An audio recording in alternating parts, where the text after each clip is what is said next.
That's nothing short of historic. If you compare 25 to 24, here's what you'll find. The murder rate is down 21%. December 14th, 2023. 4:47 a.m. Hartsfield-Jackson, Atlanta International Airport. Federal agents move through Terminal South with tactical precision. They're not looking for passengers. They're looking for the people who handle what passengers leave behind. The shift change approaches. Baggage handlers clock in. Security screeners take positions. Maintenance crews begin their rounds. Routine operations at the world's busiest airport. Except today, 47 arrest warrants execute simultaneously across 3 terminals. The targets aren't outsiders who breached security. They are security. They are the system itself, weaponized from within. What investigators discovered wasn't a drug smuggling operation using airports. It was a drug smuggling operation run by airports. The investigation, designated Operation Departure Gate, began 18 months earlier when a single suspicious package triggered what would become the largest coordinated takedown of aviation industry corruption in U.S. history. That package, flagged during routine screening at Miami International Airport in June 2022, contained 3 kilograms of fentanyl. Standard interdiction. Except the sender wasn't a cartel operative or criminal syndicate member. The sender was a TSA supervisor. That impossible detail launched a federal probe that would eventually span 12 airports across 8 states, involve 4 federal agencies, and expose a courier network so deeply embedded in airport operations that drugs moved through America's most secured facilities with greater reliability than a legitimate cargo. The scale defied comprehension. Over the 18-month investigation period, agents documented the movement of approximately 450 kilograms of fentanyl, 280 kilograms of cocaine, 175 kilograms of methamphetamine, but he starts in based and $12.7 million in cash through airport facilities. The operation generated estimated revenue exceeding $89 million. The couriers weren't evading airport security. They were airport security. How does an entire airport become a drug corridor? One corrupt employee at a time. The network's architecture revealed organizational sophistication that rivaled legitimate corporate structures. At the apex sat Marcus Whitfield, a 41-year-old operations manager at Hartsfield-Jackson who had worked in aviation logistics for 17 years. His official role involved coordinating baggage handling systems and managing employee schedules. His actual role involved recruiting airport personnel across multiple facilities and orchestrating the movement of contraband through security checkpoints, baggage systems, and cargo facilities with systematic precision. Whitfield didn't just exploit vulnerabilities in airport security. He had the authority to create them. The recruitment pattern followed predictable trajectories. Whitfield identified employees with financial stress, substance abuse issues, or gambling debts. Initial approaches offered small payments for minor infractions, looking the other way during bag checks, delaying security sweeps, providing access codes to restricted areas. The amount started at $500 per incident. They escalated to $15,000 for high-volume operations. Federal investigators documented the progression through intercepted communications, financial records, and eventually cooperating witnesses who detailed the gradual corruption of their own complicity. The testimony of former baggage handler Devin Martinez provided the operational blueprint that confirmed what investigators suspected but couldn't prove. The network had formal training protocols. They showed us routes through the terminals that avoided camera coverage, Martinez stated in his plea agreement. They gave us schedules showing when certain security personnel were on shift, which ones were part of the operation, which ones to avoid. They had contingency plans if interdiction happened. They had insurance policies if anyone got arrested. It was more organized than my actual job. The infrastructure supporting the operation demonstrated corporate-level logistics planning. Packages moved through what Whitfield termed clean channels, routes through airport facilities that combined legitimate access with strategic blind spots. A typical operation involved multiple handoffs across different employee roles, each participant knowing only their specific task, creating compartmentalization that protected the broader network.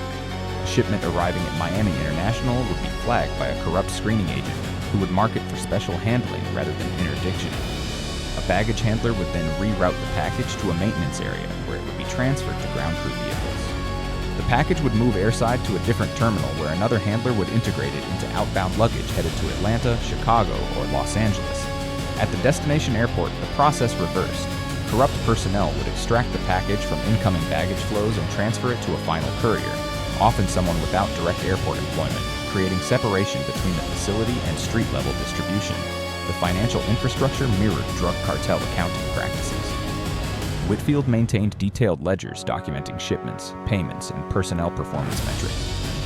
Investigators recovered spreadsheets listing individual employees by airport location, role, monthly volume handled, and compensation received. But the documents revealed a meritocracy of corruption, where higher performance generated increased responsibility and payment. One spreadsheet entry labeled ATL-BH-07 showed a baggage handler at Hartsfield-Jackson had processed 47 shipments over 6 months, generating $185,000 in network revenue and receiving $28,750 in compensation. Another entry, MIA-TSA-03, documented a TSA agent at Miami International who had facilitated 63 security bypasses, earning $47,250. The network's geographic expansion revealed strategic market analysis. Whitfield targeted airports with high passenger volume. Multiple terminals and large baggage handling operations that created natural chaos and reduced oversight effectiveness. Hartsfield-Jackson served as the primary hub because its status as the world's busiest airport provided maximum camouflage. Secondary operations at Miami International, O'Hare International, Los Angeles International, and Dallas-Fort Worth International created redundant pathways and distributed risk. The investigation breakthrough came not from traditional surveillance, but from the network's own success. In March 2023, a routine audit of baggage system performance at Hartsfield-Jackson revealed statistical anomalies that had nothing to do with drugs. Certain employees consistently logged into secure areas during off hours. Baggage routing showed irregular patterns where luggage made unexplained transfers between terminals. Security footage showed personnel accessing facilities outside their authorized zones. The patterns alone proved nothing criminal. They proved something irregular. That distinction mattered. FBI Special Agent Rebecca Torres, who led the investigative task force, recognized the anomalies indicated either systematic policy violations or coordinated unauthorized activity. She requested expanded surveillance authorization. What investigators initially suspected was employee theft of luggage evolved into something far worse when physical surveillance revealed packages moving through baggage systems without corresponding passenger manifests. Ghost luggage. Bags that existed in the system but belonged to no traveler. Investigators traced one such package through its complete journey. It entered the baggage system at Miami International at 6:23 a.m. on April 8, 2023, tagged with a false barcode linking it to a non-existent passenger on Delta Flight 1247 to Atlanta. Security screening showed an agent manually bypassing the bag through checkpoint procedures, where baggage handlers loaded it onto the aircraft. Upon arrival in Atlanta, different handlers removed it from the standard claim system and transported it to a maintenance facility.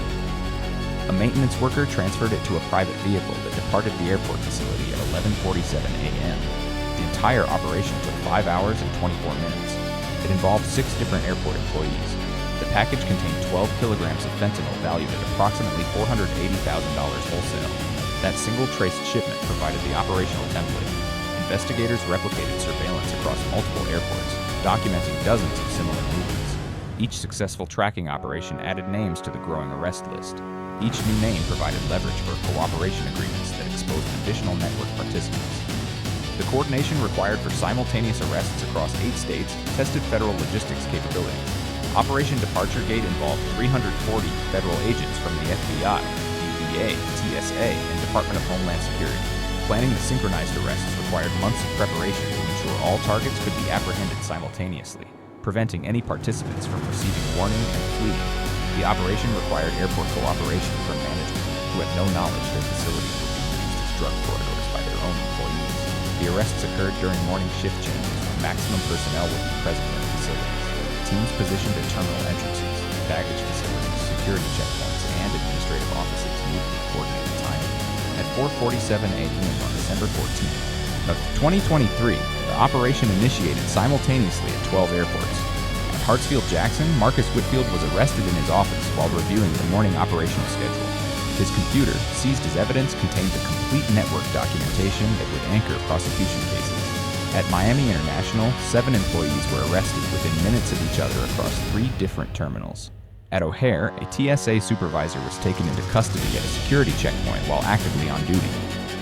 The operation concluded by 7:32 a.m. 49 individuals were in federal custody. 0 suspects evaded arrest. The evidence collected painted a portrait of systematic institutional corruption. Federal prosecutors recovered 847 pages of ledgers documenting operations dating back 4 years, but far longer than the initial 18-month investigation window suggested. Financial records showed the network had moved an estimated 1,200 kilograms of various narcotics, generating over $200 million in total revenue. Communications seized from multiple devices revealed hierarchical organization, with Whitfield functioning as chief executive, regional coordinators managing specific airport operations, and line-level employees executing individual transactions. The case files included surveillance footage, financial transaction records, intercepted communications, physical evidence of narcotics, and testimony from 19 cooperating defendants who accepted plea agreements in exchange for testimony against higher-level organizers. Marcus Whitfield faced 127 federal charges, including drug trafficking, conspiracy, money laundering, ECOP, and corruption of public officials. Prosecutors sought a sentence of life imprisonment without parole. His trial, scheduled for March 2024, would become a landmark case for aviation security prosecution.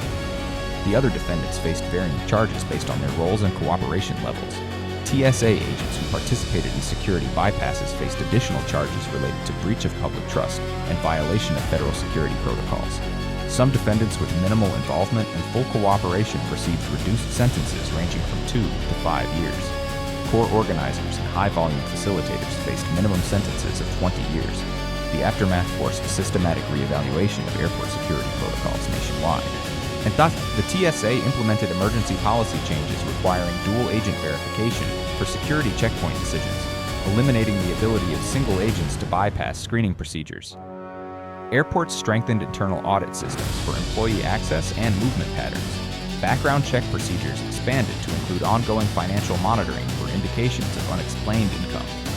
The Department of Homeland Security launched a comprehensive review of insider threat vulnerabilities across all major U.S. airports. That review identified 67 additional employees at various facilities with suspicious activity patterns.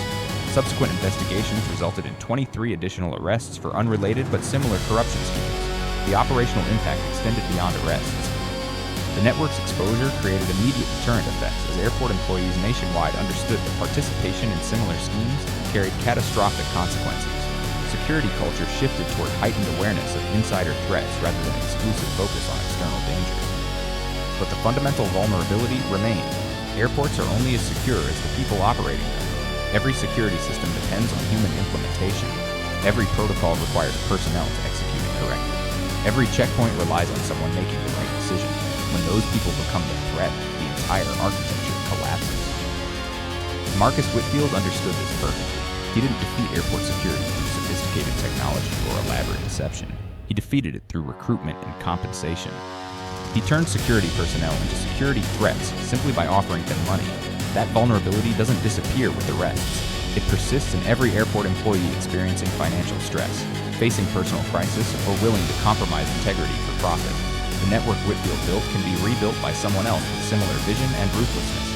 The 49 arrests represent accountability for past crimes, not prevention of future ones. Real security requires constant vigilance, institutional skepticism, and recognition that the greatest threats often wear the uniform rather than evade it. Operation Departure Gate succeeded. The larger war against insider corruption continues at every terminal, every checkpoint, every shift change where opportunity meets willingness to betray trust for profit. The bags keep moving. The question remains, who's moving them and what's inside?